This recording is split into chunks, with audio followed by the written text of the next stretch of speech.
Peach Boy Riverside is a fantasy action anime series inspired by a manga from the creator of Miss Kobayashi's Dragon Maid. It's important to note that this show aired out of chronological order, a decision that was made by Shigeru Ueda, the series director at Asahi Production. I read an article explaining why they shuffled the episodes around, and to be honest, I think this was an unnecessary, asinine decision. Put simply, the manga didn't have an ending yet, and the director didn't want to make original content. I watched this show in the correct order, and I didn't feel like my experience was impacted at all. The director claims that by rearranging the story, there's a natural endpoint, but watching it chronologically, the ending was perfectly fine. The main characters are left at a point in their journey that is logical and befitting for the season finale. This creative decision is baffling to me, and it's likely a lot of people were confused by how the show was released. I read that even the voice actors were confused, but some of the staff found it easier to understand. Regardless, I felt that it was important for me to address this episode order nonsense for those that are uninformed about the series. Also, before getting into my critique of the series, I wanted everyone to know how I chose to experience it, because it's possible my impressions could differ significantly from someone who's watched it out of sequential order. Anyway, Peach Boy Riverside follows the intertwining journeys of two characters, Kibitsu Mikoto and Saltarine Alderac, also known as Sally.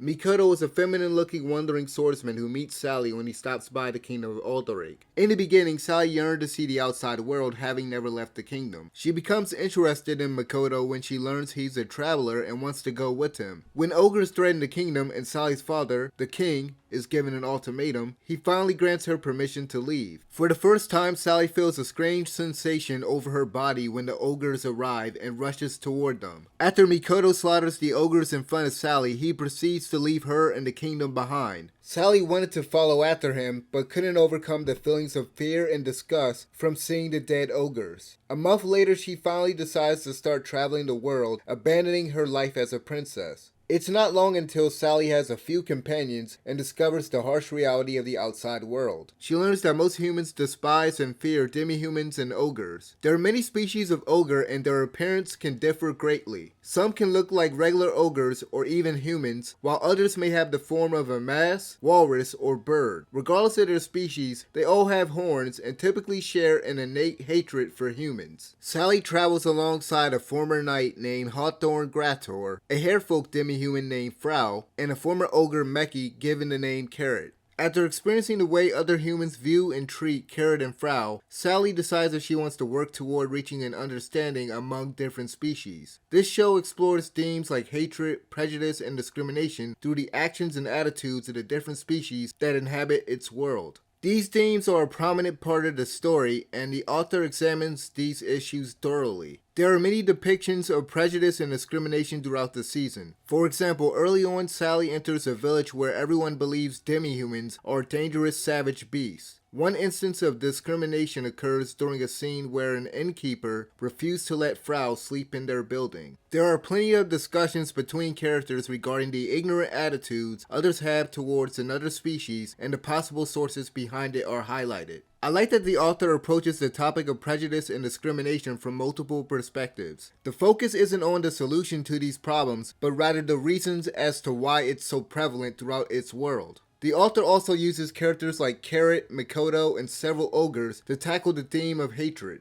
Prior to joining Sally on her journey and losing her ogre powers, Carrot hated humans and killed them without remorse. After losing what made her an ogre and traveling with humans, she struggles with her identity as a former ogre. Carrot wrestles with her hatred for mankind, not wanting to betray her own race, and staying loyal to those she eventually sees as allies. At first, her animosity towards humans was rooted in ignorance and her nature as an ogre, but it expands and intensifies when she witnesses discrimination for the first time. Carrot's internal conflict and character development is handled well. Mikoto has an immense hatred toward the ogres, and his goal is to eradicate them all. Sally and Mikoto both possess a mysterious power that gives them a natural urge to kill ogres and derive pleasure from it. Whereas Mikoto enjoys massacring ogres, Sally doesn't want to kill the ogres, despite how she may feel when fighting them. When he's not fighting ogres, Mikoto is usually laid back and nice. However, there is a more bloodthirsty, almost unhinged side of him that surfaces quite often when dealing with ogres. There were a couple of times where the talking dog he travels with had to keep him in check. The season finale fleshes the character out more and provides more context as to why he's determined to kill any ogre he comes across. Prior to the final episode, there are moments that hint at why he's obsessed with slaughtering them.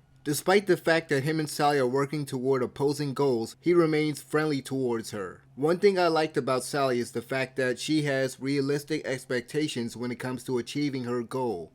Although the character is ignorant to many things in the world, she isn't naive enough to believe that she can achieve something unattainable like world peace. She knows that not everyone will be willing to live peacefully alongside another species. Another aspect about the character that I enjoyed was her lively and upbeat personality. Sally is prone to act on her emotions but doesn't let them completely consume her to the point that she wants to lash out indiscriminately like Makoto or Carrot. She is sympathetic to the plight of others regardless of their species or whether they're a friend or an enemy. While Mikoto fights for his own selfish reasons, Sally fights to protect those around her regardless of what they are. Frau respects Sally because of these qualities and wants to protect her. I liked how this character was written and the author hints at a very interesting past. She is loyal to her friends, respectful to everyone regardless of how she's treated, and is more intelligent than she seems. Frau speaks mostly in short sentences and in one scene displays playful childlike behavior, yet seems very wise. There is this one particular element that they introduce halfway through the season that is tied to her past that makes the character more intriguing.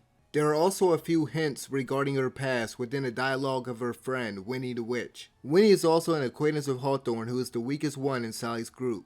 Hawthorne is a nice guy who's very observant and dutiful. Something happens early on that causes him to want to become stronger to protect those around him. There were a couple of scenes with him early on that were impactful, and it's easy to sympathize with his situation. The main antagonist introduced early on is a mysterious high-ranking ogre living as a wandering priest named Sumeragi. Throughout most of the season, he monitors Sally from afar and sends others after her to examine her strength and character. He's intrigued by Sally and knows a lot about her, including the strange power she possesses. He comes across as benevolent and honest, but actually he's deceitful, two-faced, and manipulative. Sumeragi is basically a wolf in sheep's clothing. I like the whole nice guy with a noble cause facade and how he uses others for his own benefit. While I enjoyed the character established so far, I can't say for certain whether he's a good villain yet. It's never explained how he came to know about Sally, and his true intentions are still a mystery. By the end of the season, there's still a lot left unknown, not only about Sumeragi, but Mikoto and Sally's eye powers, and the whole Peach Boy thing as well. Occasionally, the show will reference a story that ties into the Peach Boy and their mysterious power. This is done through the narration in a few episodes and some of Winnie's cryptic dialogue during the crystal ball scene in episode 4.